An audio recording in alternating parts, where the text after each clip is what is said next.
Match হেরে মাথা নষ্ট সান মারিনোর। চুরি করে জিতল বাংলাদেশ বলল তারা। পরে গিয়েও যেভাবে গোল করে বাংলাদেশকে জেতালেন তপু বর্মন। ম্যাচ শেষে সান মারিনোর 10 নম্বর জার্সি গায়ে জড়ালেন হামজা চৌধুরী। তবে কি সেটা গোল ছিল?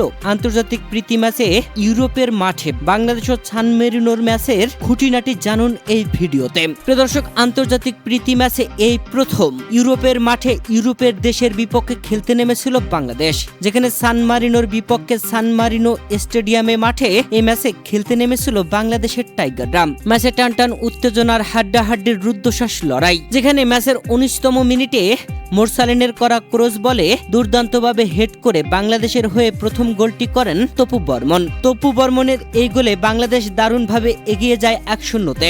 এরপরে ম্যাচের 31তম মিনিটে সান মারিনোর নিকোলাসের গোলে সমতায় ফেরে তারা, যেখানে বলটি ফিরিয়েছিলেন বাংলাদেশের গোলকিপার মিতুল মারমা। তবে বলটি হাতে লেগেও জাল খুঁজে নেয়। সমতায় থাকে ম্যাচ। এরপরে প্রথম আর্ধের শেষ মুহূর্ত পর্যন্ত খেলা আর কোনো গোল হয়নি। 1-1 সমতায় থেকে দুই দল বিরতিতে যায়। বিরতি থেকে ফিরে এসেই গোল পেতে মরিয়া হয়ে ওঠে দুই দল। কেউ কোনো দলকে একটুও ছাড় দেয়নি। ছিল একাধিক ফাউল। রেফারি পরপর বেশ কয়েকটি হলুদ কার্ডও দেখিয়েছেন। তবে ম্যাচের 86তম মিনিটে হামজা চৌধুরীর নেওয়া ফ্রিকিকে দুর্দান্তভাবে জোরালো শট নেন বিশ্বনাথ। দেখার মতো একটা শট নিয়েছিলেন তিনি। তবে তার সামনেই পড়ে থাকা তপু বর্মন শুধু মাথাটাকে একটু বাজিয়ে দিয়ে বলটার দিক পরিবর্তন করে দেন। বলটা গোলবারের এই সাইডের দিকে যাচ্ছিল, তবে তপু বর্মন মাথাটা বাজিয়ে দিয়ে বলের দিক পরিবর্তন করায় বোকা বুনে যায় সান মারিনোর গোলকিপার। অনায়াসে গোল আদায় করে নিয়ে বাংলাদেশ 2-1 গোলের ব্যবধানে এগিয়ে যায়। বাংলাদেশ যেন জয়ের উল্লাসে মেতে ওঠে।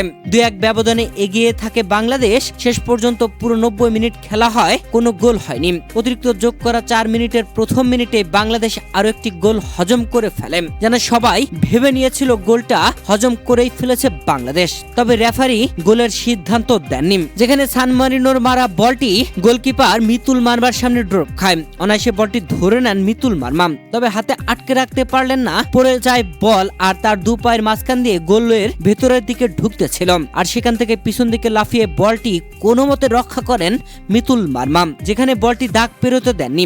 নিয়ম অনুযায়ী এটা গোল হয় না, তাই তো রেফারি গোল না হওয়ার সিদ্ধান্তটাই দিয়েছেন। আর এ নিয়ে চরম চটেছে সান মারিনো, যেখানে সান মারিনোর ফুটবল ফেডারেশনের অফিসিয়াল টুইটার অ্যাকাউন্টে একটি পোস্ট করা হয়েছে।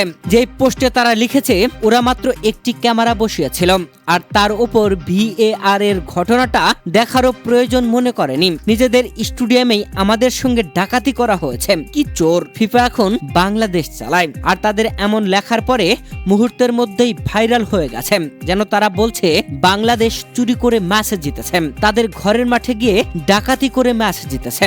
দর্শক, শেষ পর্যন্ত বাংলাদেশ 2-1 ব্যবধানে এগিয়ে থেকেই ইউরোপের মাঠে ইতিহাস ঘটিয়েছে, যেখানে 2-1 ব্যবধানে জয় তুলে নিয়ে ইউরোপের মাঠে প্রথম খেলতে গিয়ে ইউরোপের দল সান মারিনোকে হারিয়েছে। আর ঐতিহাসিক জয় তুলে নিয়ে ড্রেসিং রুমে সেলিব্রেশনে মাতেন বাংলাদেশের খেলোয়াড়রা।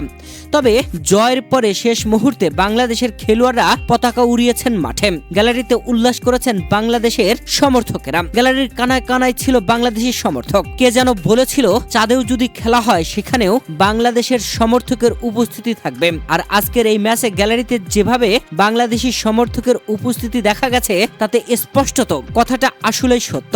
প্রিয় দর্শক, এই ম্যাচের শেষ মুহূর্তে কিন্তু একটি ঘটনা ঘটে গিয়েছিল। হামজা চৌধুরী চরম খেপে গিয়েছিলেন। সান মারিনোর 7 নম্বর জার্সি পরিণত খেলোয়াড় কুনু মেরেছিল হামজা চৌধুরীকে, আর তখন হামজা চৌধুরী খেপে যান। দু দলের মধ্যে হাতাহাতি হয়। শেষ পর্যন্ত রেফারি হামজা চৌধুরীকে হলুদ কার্ডও দেখিয়েছেন। তবে ম্যাচ শেষে হামজা চৌধুরী যা দেখিয়েছেন তা চমকে দেবার মতোই, যেখানে ম্যাচ জিতে সান মারিনোর 10 নম্বর ফিলিপো বেরার্দির জার্সি গায়ে জড়িয়েছেন হামজা চৌধুরী।